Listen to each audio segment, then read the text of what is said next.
CM Nitish Kumar की समृद्धि यात्रा। बिहार के मुख्यमंत्री नीतीश कुमार समृद्धि यात्रा के तहत गुरुवार को मुंगेर पहुंचे, जहां उन्होंने करोड़ों रुपए की विकास योजनाओं की सौगात दी। करीब 87 करोड़ रुपए की विभिन्न विकास योजनाओं का उद्घाटन और शिलान्यास किया गया, जबकि लागत से निर्मित 52 परियोजनाओं का उद्घाटन किया, जबकि 24 नई योजनाओं का शिलान्यास भी किया। दुलारचंद यादव हत्याकांड में अनंत सिंह को मिली बेल। मोकामा के विधायक अनंत सिंह को पटना हाई कोर्ट से बड़ी राहत मिली है। उन्हें चर्चित दुलारचंद यादव हत्या मामले में जमानत दे दी गई है। अदालत ने सुनवाई के दौरान प्रस्तुत तथ्यों और साक्ष्यों पर विचार करते हुए निर्णय सुनाया। कानूनी प्रक्रिया पूरी होने के बाद संभावना जताई जा रही है कि अनंत सिंह शुक्रवार या शनिवार तक जेल से रिहा हो सकते हैं। नीतीश की समृद्धि यात्रा के मंच पर नजर आए विजय सिन्हा। सीएम नीतीश कुमार अपना भाषण खत्म कर जब मंच पर बैठे नेताओं के पास गए तो पहले उन्होंने सम्राट चौधरी के कंधे पर हाथ रखा, फिर उनके दूसरी तरफ खड़े विजय सिन्हा को पास बुलाया। तब सीएम ने सम्राट को इधर से उधर किया और सिन्हा के कंधे पर हाथ रख जनता से उनका अभिवादन कराया। इससे पहले कार्यकर्ताओं में नीतीश मंच में सम्राट के कंधे पर हाथ रख जनता से अभिवादन करवाते रहे हैं। नीतीश ने मंच पर सिन्हा को तवज्जो दी तो इस पर भी सियासी गलियारों में चर्चा तेज होने लगी है।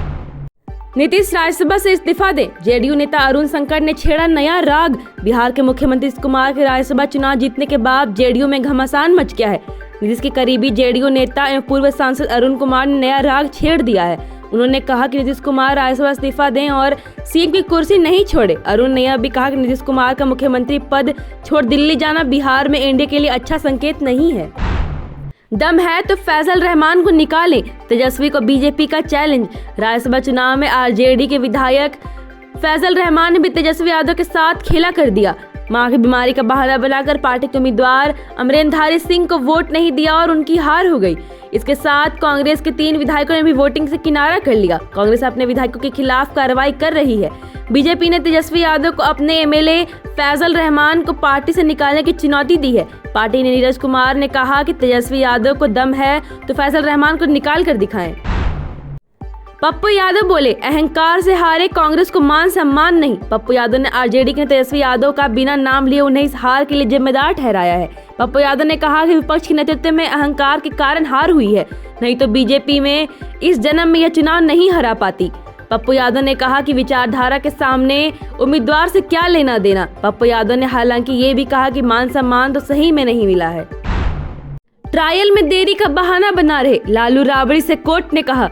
देश के चर्चित लैंड फॉर जॉब घोटाला केस में राष्ट्रीय जनता दल सुप्रीमो लालू प्रसाद यादव और उनकी पत्नी राबड़ी देवी को अदालत से झटका लगा है। इस केस में लालू यादव और राबड़ी देवी की तरफ से कुछ दस्तावेज सौंपे जाने की मांग की गई थी, लेकिन दिल्ली की अदालत ने न सिर्फ लालू प्रसाद यादव की याचिका को खारिज कर दिया, बल्कि यह भी कहा कि यह ट्रायल में देरी करने का बहाना है।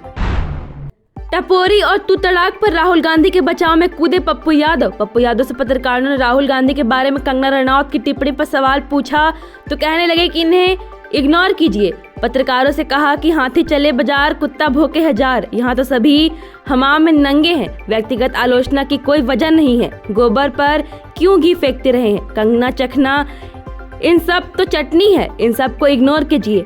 उन्होंने यह कहा कि राहुल गांधी के बारे में बातें करने के लायक नहीं है। अगर बबूल रोपिएगा तो खजूर चखने को नहीं मिलेगा। जेडीयू के राष्ट्रीय अध्यक्ष पद के लिए नीतीश कुमार करेंगे नामांकन। नीतीश कुमार गुरुवार शाम 4 बजे दिल्ली स्थित जेडीयू कार्यालय में राष्ट्रीय अध्यक्ष पद के लिए नामांकन दाखिल करेंगे। सांसद संजय झा मुख्य प्रस्तावक के रूप में कागजात जमा करेंगे, जबकि मंत्री श्रवण कुमार भी इस प्रक्रिया में शामिल रहेंगे। नीतीश कुमार के निर्वाचन को लेकर पार्टी कार्यकर्ताओं और नेताओं में काफी उत्साह देखा जा रहा है। मैया सम्मान योजना के लाभुकों के लिए सीएम सोरेन का बड़ा ऐलान। मुख्यमंत्री सीएम सोरेन ने बजट सत्र के अंतिम दिन सदन में विपक्ष और केंद्र सरकार पर तीखा हमला बोलते हुए राज्य के विकास का नया रोड मैप पेश किया। साथ ही मैया सम्मान योजना के लाभुकों के लिए बड़ा ऐलान किया है। उन्होंने कहा, राज्य की मैया को लेकर सरकार उद्यमी और बलवान योजना सशक्त करेगी।